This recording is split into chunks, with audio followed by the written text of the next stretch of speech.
Bom, em primeiro lugar, eu queria agradecer o convite da Defensoria.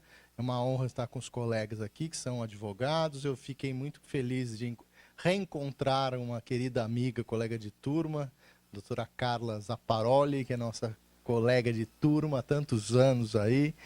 E faz tempo que eu não a vi. Fiquei muito feliz de saber que ela está aqui nesse grupo, fazendo esse trabalho maravilhoso e lindo que vocês fazem aqui na Defensoria. É um trabalho que eu tenho uma grande estima e o que eu noto, né, eu dou aula lá na São Francisco, já há alguns anos, há quase 15 anos, oficialmente, né? E eu vejo que a juventude tem uma admiração e uma vontade de integrar a defensoria muito grande.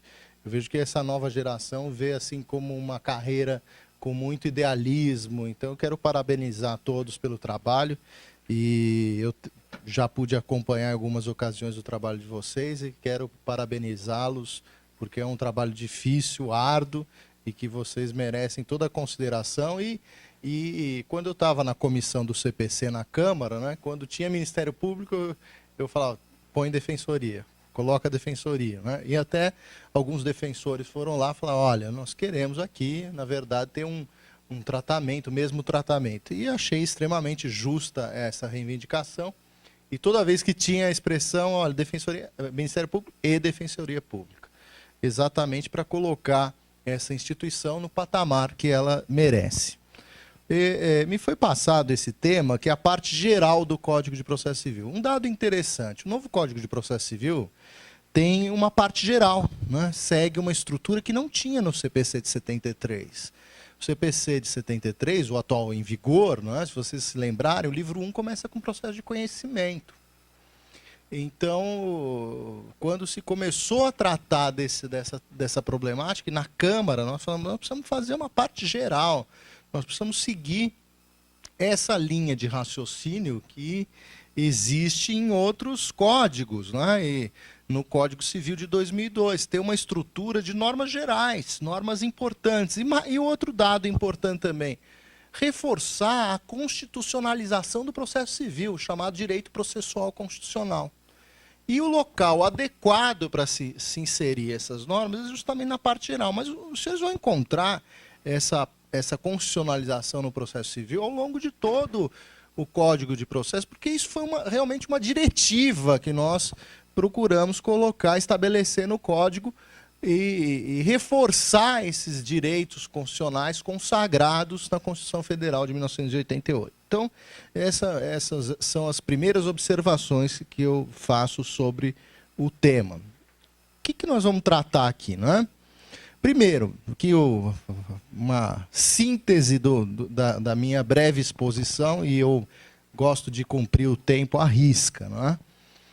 Normas fundamentais do processo civil, relação entre demandas, que é essa ideia de conexão instrumental, que é algo novo no Código de Processo Civil, honorários advocatícios, que é um dado importante, o incidente de desconsideração da personalidade jurídica, conciliação e mediação judicial, negócios jurídicos processuais e tutela provisória. Eu sei que alguns temas serão objeto de aulas específicas. A ideia aqui é fazer um voo, né? E vamos falar, porque na realidade eu tenho que falar da parte geral para os senhores. As normas fundamentais do processo civil. Que normas fundamentais são essas que estão neste primeiro livro? Em primeiro lugar, o artigo 6º consagra o chamado dever de colaboração. Nós estamos acostumados, infelizmente, com um processo extremamente adversarial. Não é? Nós temos aqui, chega quase uma doença o problema brasileiro. Me contaram uma história que uma pessoa encontrou uns chineses, né, falando sobre negócios aqui no Brasil, e eles falaram assim, olha, eu achei que o Brasil fosse o país do futebol, o país das mulheres bonitas, mas nós descobrimos que não, é o país do processo, porque vocês gostam mesmo de processo. E, de fato, nós temos uma distorção. Temos 202 milhões de habitantes e 100 milhões de processos. Imaginando que nós temos, no mínimo, 2 partes no processo, nós podemos chegar à conclusão de que todo mundo está litigando, né? Mas não, nós sabemos que temos os grandes clientes do judiciário, infelizmente, o Estado é um deles, né? Então, infelizmente, nós temos os campeões de audiência aí, que é a União Federal, Caixa Econômica Federal, INSS e Fazenda Pública do Estado de São Paulo em 4º lugar, e as empresas também, que se valem aí, né, dessa estrutura para exatamente ter resultado. A demora passa a ser uma vantagem. E isso o empresário coloca isso no seu budget e pensa friamente, o que não deveria ocorrer, mas pensa. E aí começam a surgir, né, aqueles escritórios, a gente chama de fábrica de salsicha, né, que o sujeito põe lá 100, 1000 advogados num galpão, numa cidade onde tem a mão de obra barata, e coloca os advogados lá fazendo o preenchimento das petições. É isso que acontece. Então, nós estamos vivendo um sistema distorcido. E, para isso, nós precisamos mudar a mentalidade. A mentalidade passa por o fortalecimento da mediação, que o Código estabelece uma mediação intraprocessual, que eu vou falar mais para frente, mas também passa por alterações legislativas futuras. Por exemplo, a mediação pré-processual. Então, o novo profissional do Código, e nisso se insere a Defensoria Pública, é aquele que procura colaborar com a Justiça, colaborar, tentar aproximar-se com a parte contrária, tentar se chegar a uma composição. Eu sei que é difícil nos limites do Estado, mas isso é preciso, nós precisamos mudar essa mentalidade e começar a levar os problemas e falar, olha, nós precisamos fazer acordo aqui, nós precisamos resolver aqui. Essa ação civil pública, o melhor caminho para o país, não é nem para o país, é resolver, fazer um TAC, tentar solucionar dessa forma, fazer uma execução progressiva, né? Então, tem uma matéria que eu dou lá no pós-graduação na faculdade, junto com o professor Kazuo Watanabe e a professora Ada Pellegrini Grinova, que é Controle Judicial de Políticas Públicas. E nós temos aqui o projeto número 8058 de 2014. Esse projeto, que já tem o apoio da Defensoria, a professora esteve recentemente na Defensoria, recebeu um apoio muito positivo, e fala justamente dessa necessidade de se, na tutela jurisdicional coletiva, se fazer uma execução dialogada, paulatina, para tentar se resolver o problema. Nós estamos acostumados ao juiz proferir uma decisão, ele sai da sentença e sai do processo. O que nós temos que ter é essa visão mais moderna de tentar dialogar, tentar resolver, de o juiz não se descolar do processo, tentar resolver progressivamente os problemas, principalmente na tutela jurisdicional coletiva, que eu vejo que esse é o ponto que eu tenho grande esperança na Defensoria de desenvolver esse papel de protagonista na tutela jurisdicional coletiva e nos projetos de lei. Então, aqui eu estou até quase conclamando os senhores defensores a participar, a colaborar. Esse projeto é importante e justamente fala da implementação desses direitos constitucionais da Constituição Federal de 88. E tem muito a ver com essa ideia de colaboração processual, de diálogo, de tentar resolver os problemas. Essa é uma norma síntese do novo processo civil e que coloca o diálogo, a prevalência desses deveres éticos entre os sujeitos processuais. E, dentro dessa premissa, essa diretiva não diz respeito apenas aos sujeitos parciais do processo, mas também ao sujeito imparcial do processo, o juiz. Colaborar significa não dar decisões de surpresa, permitir o contraditório, não extinguir o processo sem resolução do mérito, sem colocar aquela matéria em discussão, em debate, não é? Essa ideia que está no artigo 10 do Código de Processo Civil é uma ideia já antiga, que está no artigo 16 do Código de Processo Civil francês, que é o dever que tem o magistrado de fazer observar o contraditório, até mesmo nas questões releváveis de ofício. Então, evidente que essas decisões surpresa violam o contraditório, desprezam a participação das partes no processo, criam um estado de incerteza jurídica, e se a ideia, uma das ideias do novo Código é o fortalecimento das decisões judiciais, nós temos que produzir essas decisões num contraditório efetivo. Então, é claro que esse dispositivo tem uma repercussão muito grande. Opa, parou. Não para frente. Ordem cronológica, olha aqui, normas fundamentais. Esse é um dispositivo importante. Estabelece a ordem cronológica. Surgiu no Senado, nem no anteprojeto, surgiu no Senado essa ideia, sugestão do senador Walter Pereira, de se estabelecer uma ordem cronológica para não se ter privilégios. Para se saber que o seu processo será julgado a partir de uma ordem. É óbvio, tem exceções, medidas de urgência, há situações de...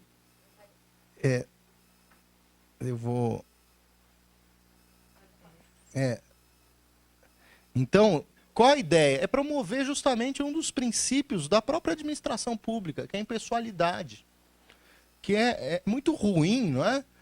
O sujeito vai lá, conversa com o julgador, passa na frente, tira lá de baixo, põe em cima, ou o próprio julgador, para fazer cumprir estatísticas, ele prefere pegar processos mais fáceis de julgar e deixam aqueles casos mais difíceis, mais complexos para depois.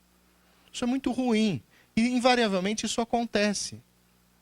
Os processos mais complicados, como o juiz se vê naquela ânsia de mostrar estatísticas, ele deixa os casos complexos sem decisão.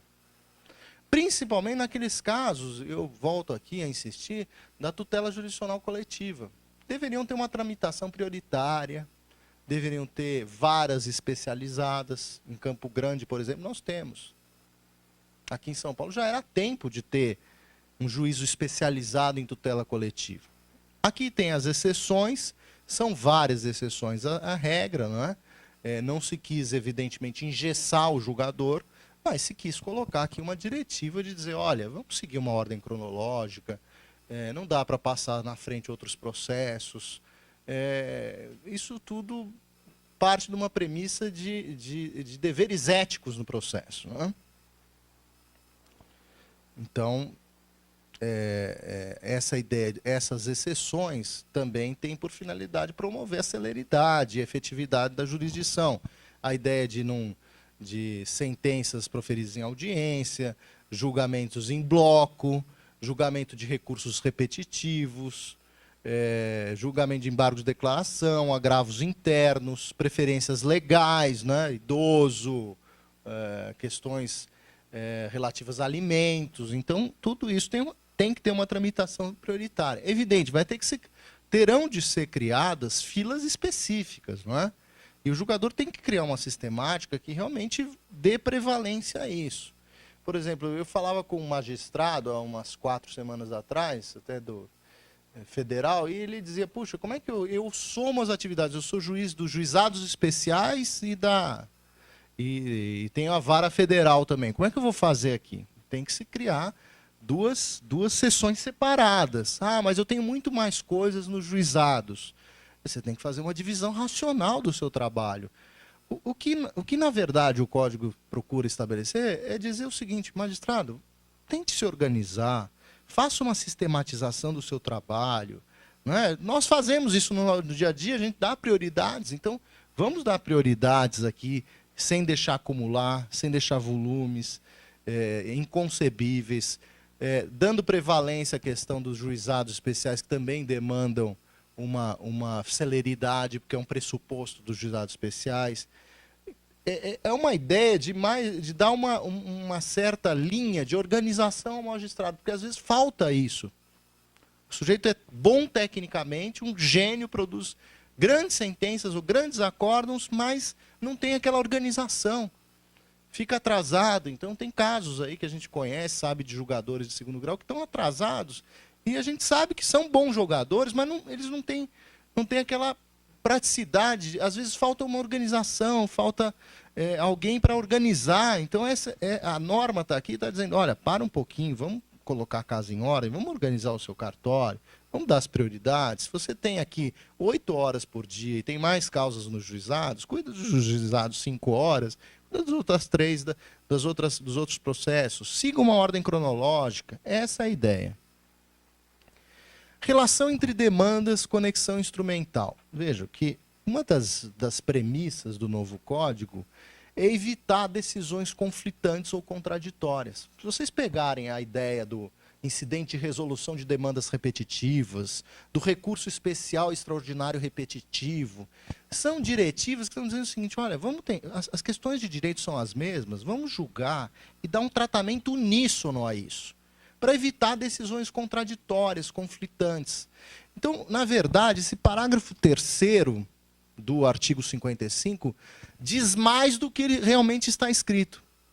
É uma diretiva que diz respeito a esses processos repetitivos, sim.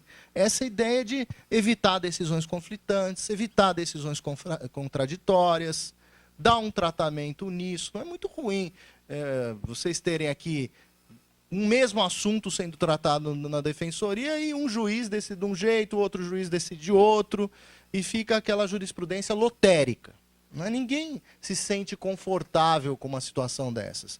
Então, essa ideia da conexão instrumental não significa reunir os processos. Vejam que a ideia é muito maior do que isso, do que simples. Quando a gente pensa em conexão, a gente fala, reunião de processo para julgamento conjunto em processo simultâneo. Não, a ideia vai mais além do que isso. Esse parágrafo 3º dá essa ideia de que, olha, não importa se junte ou não o processo, o importante é ter coerência. A ideia é ter coerência. Então, esse é um ponto muito interessante do novo Código de Processo Civil, que diz respeito às chamadas relações entre demandas, para me utilizar de uma expressão de Piero Calamandrei. Então, o novo Código impõe ao julgador que se depara com a necessidade de analisar a relação existente entre demandas o dever de levar em consideração, acima de tudo, o risco de serem proferidas decisões conflitantes ou contraditórias. Um sistema que convive com tal risco sem prever mecanismos para combatê-lo não promove de maneira devida o princípio da segurança jurídica. No fundo, nós estamos falando de segurança jurídica. Honorários advocatícios. Grandes novidades. Eu procurei, evidente, como advogado, procurei defender muito esse dispositivo, vários dispositivos. Fui muito combativo lá na Câmara, porque tem alguns entendimentos, até simulados do STJ, que eu achava que não tinha sentido permanecer. Né?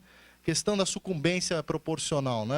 Vocês ganham 90% da causa e o sujeito sucumbe em 10%, e o juiz simplesmente compensa honorários um com o outro. Duas grandezas diversas, dois titulares diversos, então acabar com a compensação. Mas aqui, especificamente aqui no slide, eu estou falando da sucumbência recursal, que é uma novidade. A ideia é evitar recursos procrastinadores, recursos que não gerarão qualquer resultado. A parte já sabe que não vai ganhar, mas interpõe o recurso para ganhar tempo. Então, agora ele já fica sabendo que pode haver uma majoração na sucumbência em relação à utilização de recursos que não tem razão de ser. Isso, até eu me lembro aqui fazendo uma recordação de que a AGU queria tirar a sucumbência recursal. Eles não queriam. Aí eu falei, puxa, mas se não tem problema aqui a questão se vocês estão sempre lutando por causas corretas, não tem que ter mesmo sucumbência recursal, senão não recorre. O problema é recorrer de tudo. Né? Então, às vezes a gente está assistindo julgamentos no Supremo Tribunal Federal e vê lá o presidente chamando, olha, aqui nós vamos julgar embargos de declaração, de embargos de declaração, de embargos de declaração, de embargo de declaração. Né?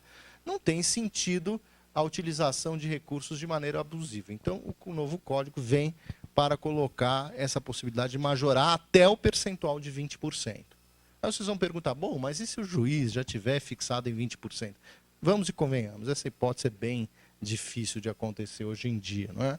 Normalmente se fixa em 10%, quando não se fixa em valor menor. Então, eu creio que esse dispositivo tem força e as empresas estão começando a repensar a sua litigância, a sua maneira de litigar em função desse dispositivo. Então, o propósito aí é claro de limitar a litigância chamada litigância infundada, né? Então, no caso de essa questão da sucumbência recursal. Ainda no tema dos honorários advocatícios, nós temos o tabelamento de honorários nas causas em que a Fazenda Pública, não nas causas contra a Fazenda Pública, nas causas em que a Fazenda Pública for parte. E aí já muda também a jurisprudência anterior. Aqui é uma questão de tratamento paritário das partes no processo. Então, se vencer, aplica o percentual. Se perder, também aplica o percentual. Então, se tentou tirar isso, mas se cedeu ao argumento de que existem causas bilionárias contra o poder público e realmente o percentual de 10% a 20% seria muito excessivo. Então, isso foi muito negociado, foi objeto de grande discussão e se fixou pelo menos isso para não se ter aquela fixação por equidade que significa fixação em percentual irrisório. Infelizmente, é isso que vem acontecendo na fixação por equidade. Então, temos esses percentuais. Sempre nas causas em que for parte a Fazenda Pública. Vedação, compensação. Aquilo que eu tinha falado, da súmula, cai essa súmula, né? Se consagra o caráter alimentício dos honorários advocatícios, algo importante. Então, cai a súmula 306 do STJ, o que é muito bom.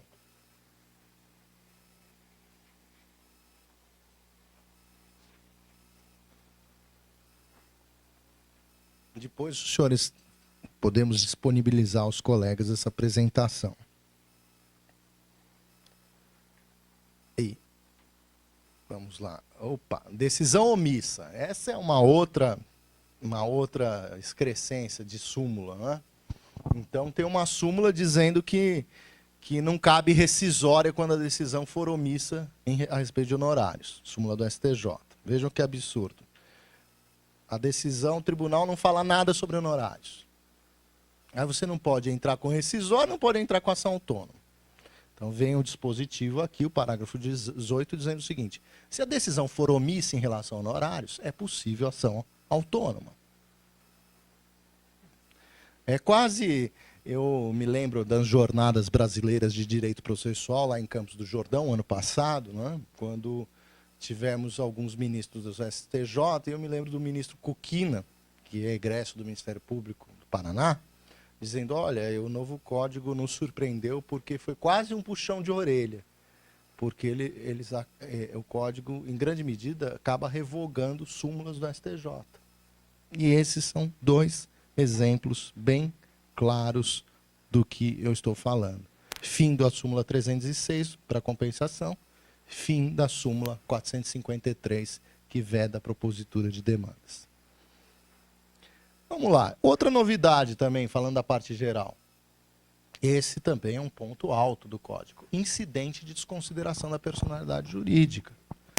Ao invés de ficar lá na execução discutindo se estende a responsabilidade patrimonial a determinado grupo econômico, a determinadas pessoas jurídicas, vamos colocar isso num incidente separado do Código do procedimento principal de execução, para se discutir em contraditório, observado o contraditório, evidentemente que se o contraditório não pode prejudicar a efetividade da execução, e nessa linha o juiz pode diferir o contraditório, pode posticipar esse contraditório, a fim de que justamente essa discussão se dê depois de a execução estar garantida patrimônio suficiente para cobrir o crédito exequendo. Então a ideia é justamente essa de se permitir um contraditório sem prejudicar os direitos do exequente e também sem lesar indevidamente terceiros que não são partes na execução e que passam a se tornar parte na medida em que integrados por força do incidente de desconsideração da personalidade jurídica. Há também uma ideia muito importante aqui. Veja aqui, faltou defensoria. Você viu, eu estava falando aqui, olha só. O artigo 133 fala aqui, o incidente de desconsideração da personalidade jurídica será instaurado a pedido da parte, podia colocar, do Ministério Público ou da Defensoria, quando lhe couber intervir no processo. O incidente de desconsideração é cabível em todas as fases do processo de conhecimento, no cumprimento de sentença e na execução fundada em título extrajudicial. Geralmente na execução. Instaurado o incidente, o sócio ou a pessoa jurídica será citado para manifestar-se e requerer provas cabíveis no prazo de 15 dias. É um incidente em apartado, e notem aqui a previsão, pelo artigo 135, da chamada desconsideração da personalidade jurídica inversa. É aquela situação em que a pessoa física não tem nada, né, mas todo o patrimônio está em pessoas jurídicas. Até há um julgado muito interessante, né, relatado pelo desembargador Manuel Pereira Calças, que consagrou a possibilidade da chamada desconsideração da personalidade jurídica inversa. E aí ele acolhido o pedido de desconsideração, alienação ou oneração de bens havida em fraude de execução será ineficaz em relação ao requerente. Por que fraude de execução? Porque o processo está pendente. Após a citação do processo de conhecimento, qualquer ato de transferência patrimonial que venha a inviabilizar a futura execução, esse ato será havido por ineficácia e, portanto, não se trata de desconstituir o ato jurídico, mas simplesmente considerá-lo ineficaz para se atingir os bens suficientes para pagar a execução. Outro ponto importante aqui da parte geral, conciliação e mediação judicial. Esse é um ponto realmente que nós temos que procurar incentivar, né? O judiciário não tem recursos, nós temos escassez de recursos, e a ideia é como nós vamos remunerar esses mediadores. Agora, recentemente, houve uma aprovação de uma lei estadual em que se permitiu a remuneração dos mediadores. Uma remuneração muito módica, mas esse já é um passo importante para se tentar se solucionar os litígios.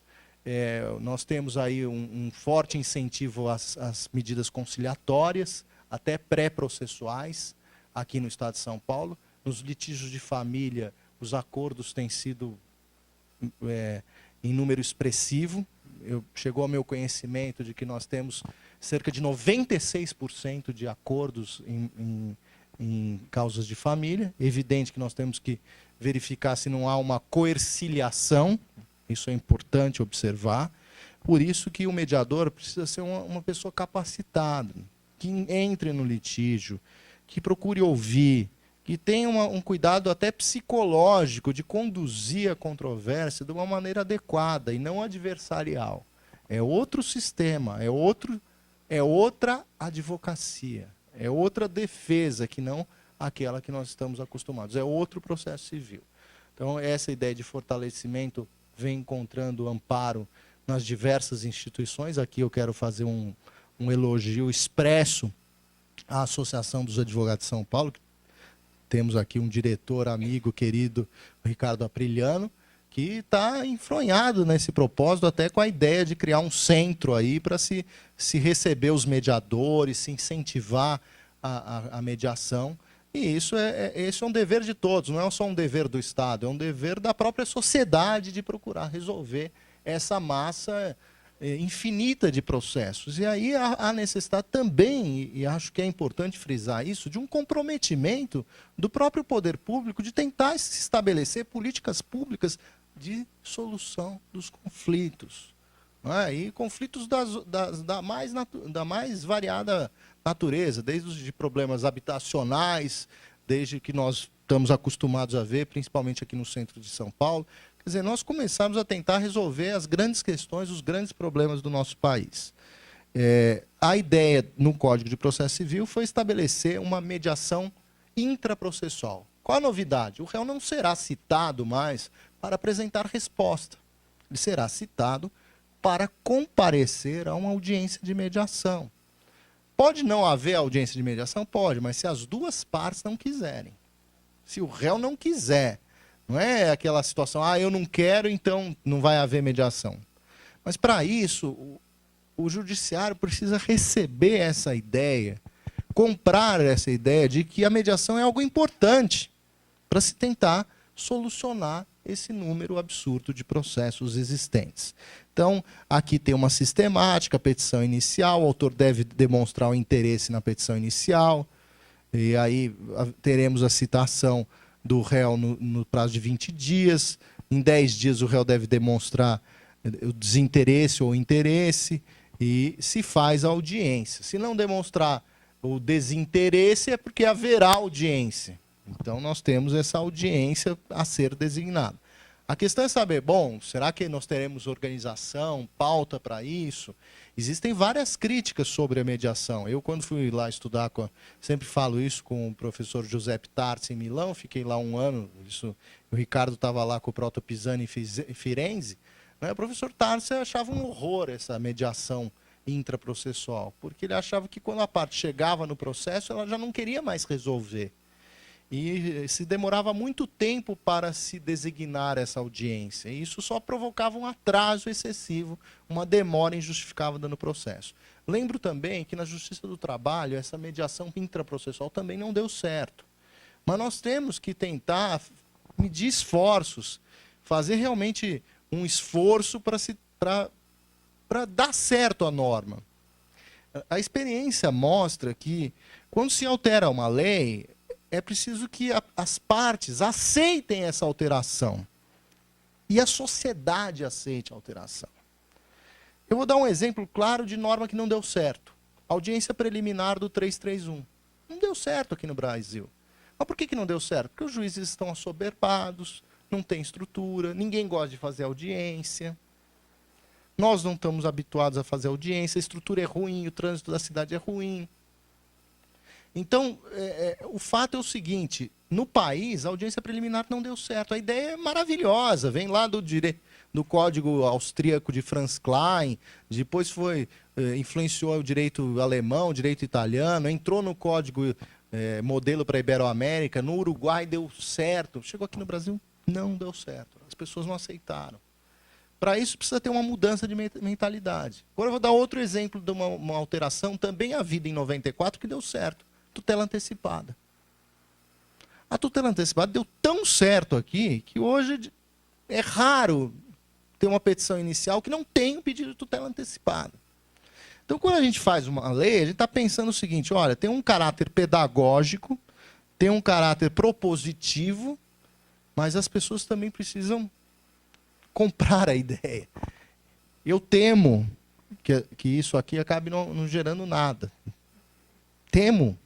E é um temor com bases sólidas, porque nós não temos estrutura, tem esse passado da audiência preliminar, tem tudo isso.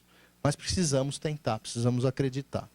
Já passou na Comissão de Constituição e Justiça uma lei, né, um projeto de lei, que consagra a mediação pré-processual. Essa sim eu acho que talvez seja a solução. Vamos em frente. Negócios jurídicos processuais. Isso é um tema de moda, né? É um tema de moda que estão falando que isso vai revolucionar o Código de Processo Civil, que isso vai mudar tudo, né?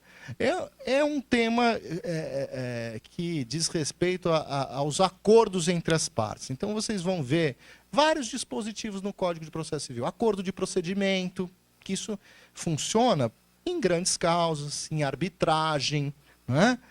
Isso funciona bem, o acordo de procedimento. Quando eu ligo tem um litígio contra o escritório do Dr. Ricardo, quer dizer, representando um cliente, ele representando outro, eu ligo e falo, doutor Ricardo, vamos estabelecer, olha, a matéria é muito complexa aqui, vamos estabelecer um calendário processual aqui.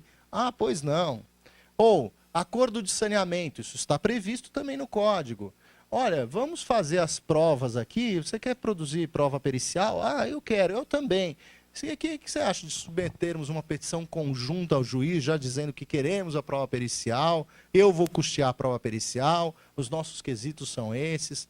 O problema é que falta essa ideia de colaboração. Isso, quer dizer, se eu ligo para um outro colega, se eu ligo para o Ricardo vai entender e vai falar, bom, vamos ver, vamos estudar, vamos sentar, tentar resolver. Se eu ligo para outro colega, eu falo, oh, esse sujeito aqui me ligou, porque tem alguma coisa aqui, ele quer alguma coisa, né? Nós temos um ranço histórico até, né? Eu sou português, mas eu falo, não de Portugal de hoje, mas de Portugal lá aldeão, né? De desconfiança. Olha, o sujeito me ligou, deve ter alguma coisa, ele deve estar querendo alguma coisa. E também tem aquela ideia de que, como o processo brasileiro é extremamente adversarial, sempre tem uma parte que quer que o processo ande e sempre tem uma parte que quer que o processo não ande.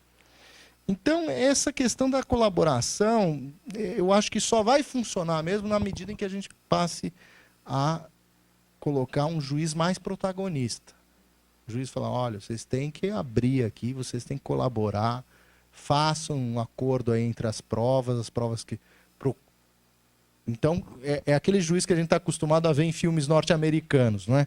O juiz coloca uma imposição de cumprimento ético das partes. Eu acho que é muito difícil isso pegar. Olha, por exemplo, vamos lembrar, no Código de Processo Civil, vocês nem devem saber isso, porque nem passaram os olhos e nem nunca vi isso acontecer. Vocês sabiam que no artigo 333, que fala de ônus da prova, tem os parágrafos lá que falam sobre a inversão convencional do ônus da prova? Vocês sabiam que tem isso no Código? Inversão convencional do ônus da prova. Eu, em 25 anos de advocacia, nunca vi ninguém utilizar.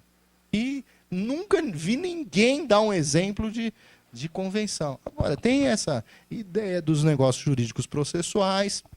Há uma corrente de processualistas que defende isso como se fosse a oitava maravilha do mundo, né, que vai revolucionar o Código de Processo Civil. Isso não vai revolucionar. Eu acho que serve para alguns litígios pontuais, grandes litígios. Por exemplo, chegar a um acordo sobre o perito a ser indicado. Olha, tem um perito de confiança, vamos indicar. São negócios jurídicos processuais havidos no curso do processo ou mesmo pré-processuais. Eu acho que aí funciona. Por exemplo, em TACs, fazer um acordo de procedimento. Olha, se houver divergência, quem vai solucionar é o perito fulano de tal. Isso funciona em acordos pré-processuais, antes de o litígio se instaurar. Mas depois que o litígio se instaurar, eu acho difícil. Há uma oportunidade aqui de aplicação para as causas coletivas nos chamados termos de ajustamento de conduta. Eu acho que aqui nós teremos um espaço muito positivo, né? Tutela provisória. Agora não temos mais, temos assim o gênero tutela provisória e as espécies: tutela antecipada, tutela cautelar e tutela da evidência, né? Então, ficou assim agora, né?